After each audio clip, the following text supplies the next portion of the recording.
मंदिर की आत्मा। गांव बापस्ती की पहाड़ी पर एक मंदिर था जो कई वजहों से प्रसिद्ध था।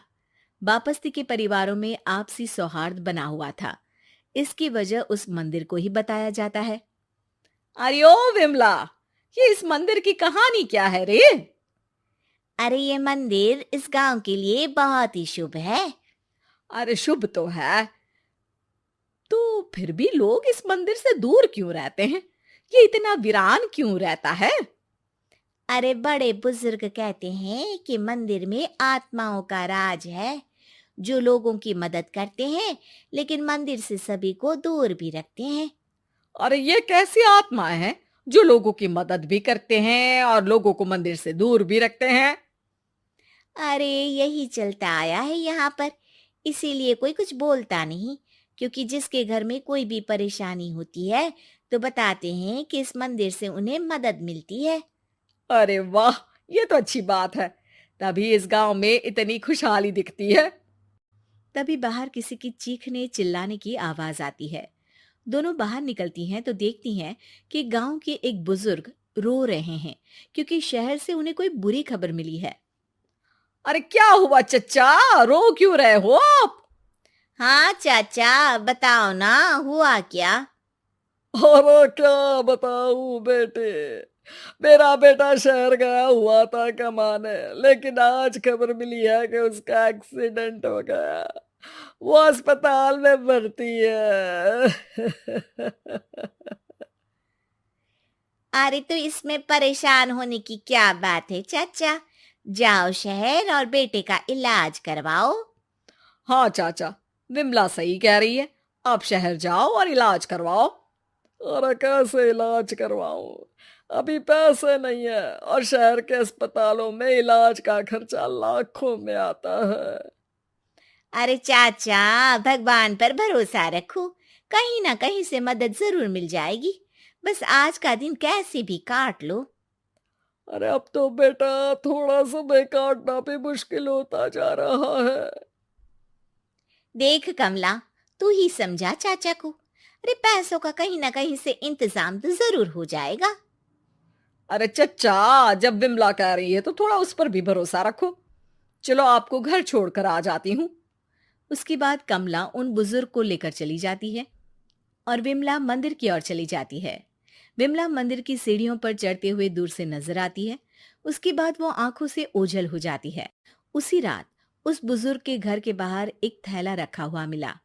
बुजुर्ग उस थैले को देखते ही चौंक पड़ा क्योंकि उसमें 5 लाख रुपए रखे हुए थे। वो बुजुर्ग सुबह दौड़ा दौड़ा गांव के दूसरे बुजुर्गों के पास गया। अरे मंगल भाई सुनो, मेरे घर के बाहर ये पैसों से भरा बैग रखा हुआ मिला है। अरे किसका है ये भाई? अरे भैया, मुझे क्या पता। तभी उधर से कमला और विमला निकलती हैं। अरे बेटा सुन तो, देख ये क्या रखा हुआ था मेरे घर के सामने। कमला और विमला हैरानी से देखती हैं। अरे वाह, देख विमला, तूने कहा था ना कि कोई ना कोई मदद जरूर करेगा।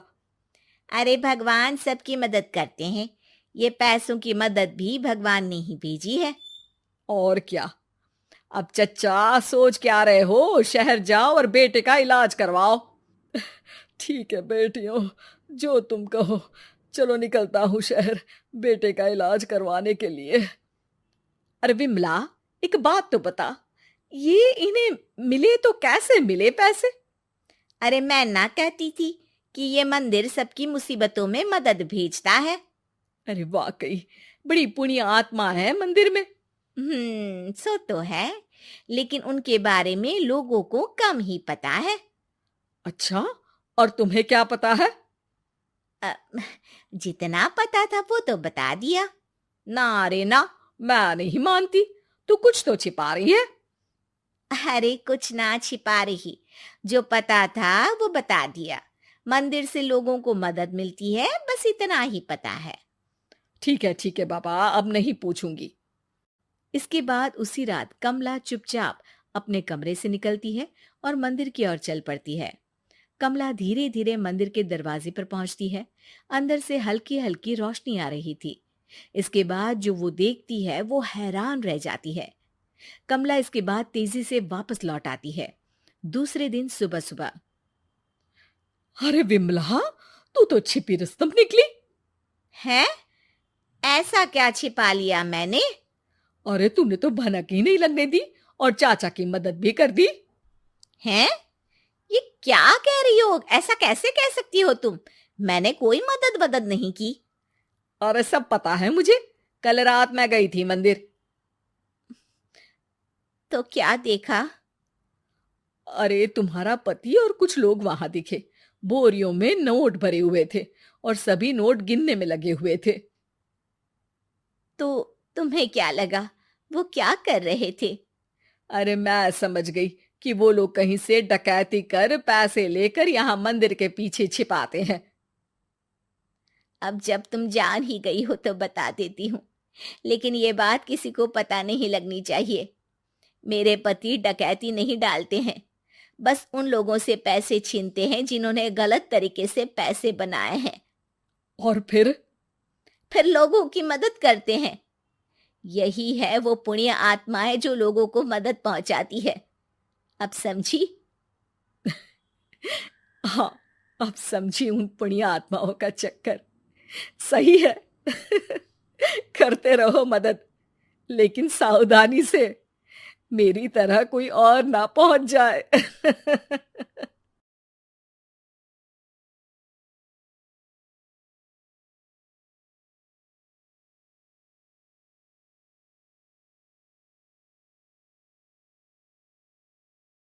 मजनूपति, अब तो हद हो गई।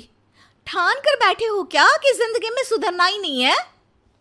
अरे बेबी, मैंने क्या किया? मैं तो बस उसकी मदद कर रहा था। उसने स्माइल किया, उसे बोलो ना। यार पत्नी हो मेरी, इतना भरोसा तो करो अपने पति पर। I love you baby. पति पर भरोसा है, लेकिन उसके अंदर के मजनू पर नहीं है। अब इतने क्यूट पति को तुम्हें संभाल कर तो रखना ही पड़ेगा ना। मेरा क्या कसूर बेबी? ओह बस हाँ, ये क्यूट वाला नाटक ना मुझ पर नहीं चलेगा। और जो भी क्यूटनेस है, प्यार है, वो सिर्फ मेरे लिए है। ये छिछोरपंती छोड़ दो। शीनू और चीनू की शादी को 1 साल हो गया।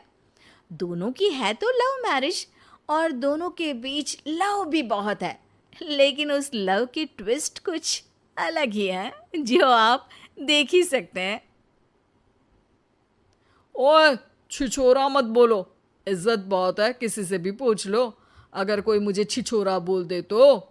हाँ हाँ, बस सब जानती हूँ मैं। इस पर शीनू किलसते हुए किचन में चली जाती है, जिसे देखकर चीनू भी हंसते हुए उसके पीछे पीछे चल देता है। क्या है, पीछा क्यों कर रहे हो? अरे अपने घर में घूम रहा हूं, तुम मेरे आगे आगे क्यों चल रही हो? उफ़ो, परेशान करके रखा है। देखना, एक दिन रोओगे मेरे लिए, फिर मेरी कदर मालूम होगी। अरे चल झूठी। इसी तरह दिन बीतते हैं और दोनों की नोक झोंक के साथ हंसी खुशी लाइफ चल रही होती है। एक दिन दोनों शॉपिंग के लिए मॉल जाते हैं। आज देखो कैसे तुम्हारी जेब खाली कराती हूँ। अरे मेरी जेब में तो कुछ है ही नहीं, खाली क्या करोगी? अकाउंट में तो है ना? अरे ठीक है, जा शीनू जा, जी ले अपनी जिंदगी। मैं वॉशरूम होकर आता हूँ। चीनू वहाँ से चला जाता है और शीनू ज्वेलरी शॉप में जाती है, लेकिन वहाँ कोई भी उसकी बात तक सुनने को तैयार नहीं होता। अरे यार, मैं भी कस्टमर हूँ, मुझ पर कोई ध्यान क्यों नहीं दे रहा? इतने में चीनू भी वहाँ आ जाता है। करा लिया अकाउंट खाली? कहाँ? देखो ना, कोई मेरी बात तक नहीं सुन रहा, सब बिजी हैं। ऐसा क्या? Excuse me, can you please? Chinu के इतना बोलते ही अटेंडेंट तुरंत उसके पास आ जाती है, जिसे देखकर शीनू हैरान रह जाती है। हैरान तो ऐसे हो रही हो जैसे अपने पति को जानती ही नहीं। हाँ हाँ बिल्कुल, मजनू को कैसे भूल सकती हूँ, पर मजनू अब शादीशुदा है, ये मत भूले। शीनू अपनी शॉपिंग कंटिन्यू करती है। और कुछ देर बाद सारी शॉपिंग खत्म करके दोनों कॉफी पीने जाते हैं, जहां चीनू को रिया मिलती है, जो मिलती ही चीनू को गले लगा लेती है। ओह हाय चीनू, कितने टाइम बाद दिखे। आज भी बिल्कुल वैसे ही क्यूट हो, जिसे देखते ही दिल फिसल जाए।